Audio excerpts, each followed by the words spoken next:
अध्यात्म रामायण कथा सप्ताहाचे आयोजन करण्यात आले।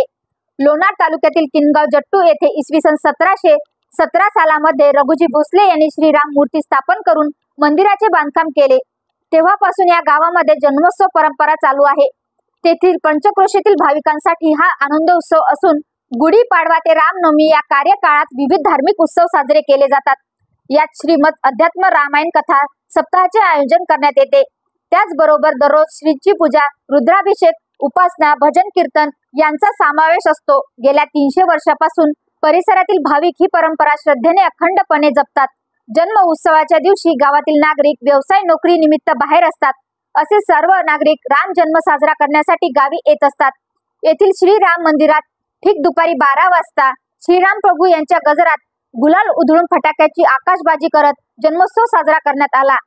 या प्रसंगी उपस्थित भजनी मंडळ टाळ मृदुंगाच्या गजरात श्रीरामांचा पाळणा म्हणतात व उपस्थित हजारो भक्तगण टाळ्यांच्या निनादात त्यांना साथ देतात। त्यानंतर गावातून गोविंदाच्या गजरात शोभायात्रा काढण्यात आली।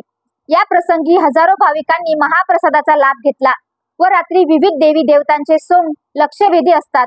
या कार्यक्रमाचा मुख्य गाभा म्हणजे भवानी देवीचे सोंग। यावेळेस गावातील नागरिक श्री संजय खडके यांनी घेतले होते। दुसऱ्या दिवशी वर्षानुवर्षीची परंपरा जपत मंदिराचे पुजारी बिन्नीवाले परिवारातर्फे सहभागी भक्तांना प्रसाद देऊन रात्री सीता स्वयंवर करून रामनवमी उत्सवांची सांगता केली गेली। अशा कार्यक्रमाला राजेश विठ्ठलराव सानप यांचे मंदिर समितीला आर्थिक स्वरूपात सहकार्य असतं। या उत्सवासाठी समस्त गावकऱ्यांनी मोलाचे योगदान दिले। श्रीराम मंदिर फार पुरातन काळापासून म्हणजे 1717 साली या मंदिराची स्थापना झाली।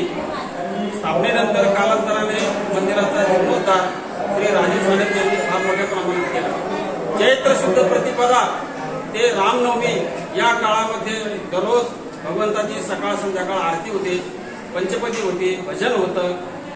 नमस्कार, मी ॲडव्होकेट निकिता संतोष महाजन। आज आपल्याला रामनवमीच्या निमित्ताने किनगाव जट्टू येथील ग्रामदैवत श्रीराम मंदिराबद्दल सविस्तर माहिती देणार आहे। गेल्या 300 वर्षापासून किनगाव जट्टू या गावामध्ये रामनवमी हा उत्सव अतिशय आनंदाने आणि उत्साहाने अनेक गावकरी व वेगवेगळ्या गावातील लोक येऊन साजरा करतात। इथे चैत्र गुढीपाडव्यापासून तर रामनवमीपर्यंत संध्याकाळी रोज रामाची उपासना केली जाते। इथे रामनवमीच्या दिवशी रामजन्म 12 वाजता सकाळी साजरा झाल्यानंतर अनेक भाविक भक्तांना अन्नदानही केले जाते।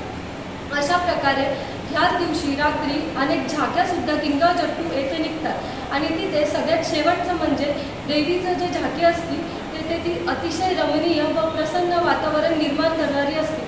अशा प्रकारे रामनवमी हा उत्सव एक अतिशय आनंदाने साजरा केला जातो।